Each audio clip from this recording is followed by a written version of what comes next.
You said we have to target state and society. Why should we target Pakistani society? Because Pakistani society subscribes to what the Pakistani state does as much as anybody else.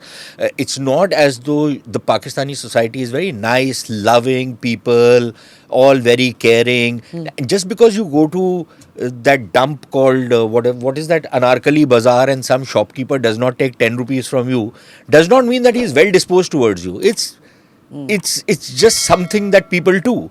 It means nothing, just because somebody says, okay, you've come and sat in my rickshaw and I'm not going to take money. Then if my approach towards a country and a people is going to be colored because some lowlife didn't take 10 rupees from me, means nothing. It does not change how that country and how those people think.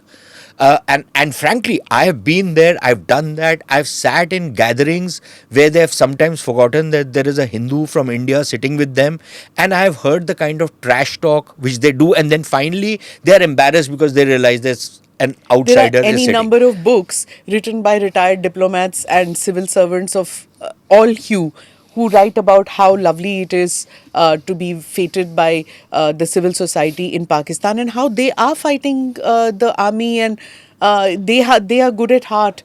They don't mean ill will towards Indians. Ek koi log hai. Yeah, this is utter nonsense, right? That is, number one, a kind of a trap which is laid out for Indians. Number one, how many of those people that these fellows associate with, how many of those people call the shots in Pakistan? What do they influence? Ajay, and please weigh in after me, you might have a different viewpoint. How many of those guys that we talk to or we interact with, or we say these are nice people like us, sade varge bande ne, that kind of trash which we talk, how many of them, number one, influence policy? Now, if I am going to make my policy on a inimical and inveterate enemy country like Pakistan on the basis of those 500 people in that country with which Indians normally act. 500 नहीं यार, 5,000? not even 100. अच्छा चलो, मैं तो बड़ा charitable हो रहा था. नहीं 100. But let's say count the YouTubers, count those. अरे the YouTubers say what they do because they make money out of this place. Okay, forget about it. But if it's 500, 5,000 people, I am not going to make my national policy on the basis of that. Not even a fringe minority. Yeah. It is a minuscule of a fringe, right? I'm not going to make, and I should not make policy. Unfortunately, what happens in India is, it seems policy is made through anecdotal evidence. So, how many times will you hear politicians saying, नहीं पाकिस्तान के लोग तो ये नहीं चाहते. भाई, तुमने कोई सर्वे करवाया था? तुमको कैसे पता पाकिस्तान के लोग ये नहीं चाहते? तुमने उनसे पूछा था? उनको कुरेदा था क्या? कुछ नहीं किया आपने. ऐसे ही अपने घर में बैठे बैठे आपको आइडिया आ गया कि यार पाकिस्तान के लोग तो नहीं चाहते होंगे. भाई, what is your evidence for that? Yeah. Again, I'm really sorry.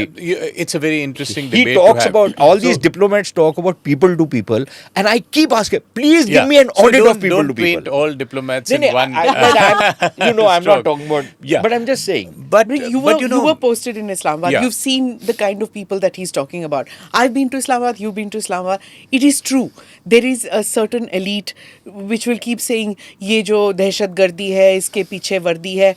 But उसी वर्दी को जब हम नहीं होंगे तो उसी वर्दी को आप अपने दस्तरखान पे खाना खिलाएंगे, and you'll talk to them and you will interact with them and you need them for your visas, you need everything. It's the same lot of people who supposedly fighting the forge in their country, but they're not. So, let me tell you, there are 2 or 3 different issues here. One is that I would say that in Pakistan, there is a great deal of lurking goodwill that you will encounter, that people encountered in 2004-5 when they went for the cricket matches and so on. But equally, there's a great deal of lurking hostility. And there is a great deal of lurking ill will. So, kuch gadbad hua, to fir all that hatred and anger and all the Pakistan studies about how Indians and Pakistanis are different and so on can come to the surface. So, all that is possible. The second distinction we should know is between the Punjabi heartland and the rest of Pakistan.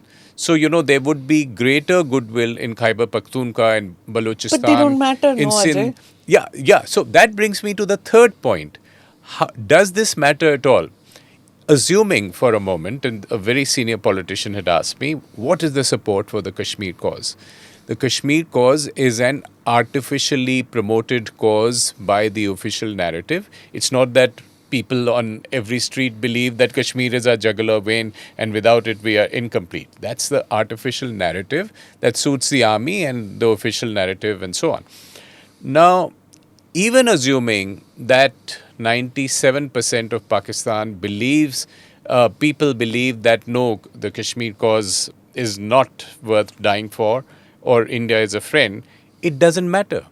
It doesn't matter because the ruling elite, the feudal and army elite, is immune to the views of the people in a country which is not at all a democracy. I won't even say a flawed democracy, because the people's will is not being expressed. So if you assume that, the people have a lot of goodwill and they like their counterparts and so on, but they are not voting the party of their choice which shares that viewpoint. They are not voting the Sharifs into power to say, okay, do the Jhappi Pappi with India, that's why we are voting you in. They are simply exercising their vote for whatever reason, and the army takes over, and the army tells them, look, we are the arbiter of the India relationship. If we have to attack India, if we have to do terrorism in Kashmir, we do it. It doesn't really matter what you say. So, I would make that argument that it doesn't even matter. I mean, we can keep debating whether it's that dinner you had with a nice person was real or faked. But it, at the end of the day, doesn't translate into any policy. And therefore, I agree with Sushant, it shouldn't be influencing our policy in any way. Do subscribe to the ANI Clips channel to get shorter versions of this podcast. Click here to watch the full episode.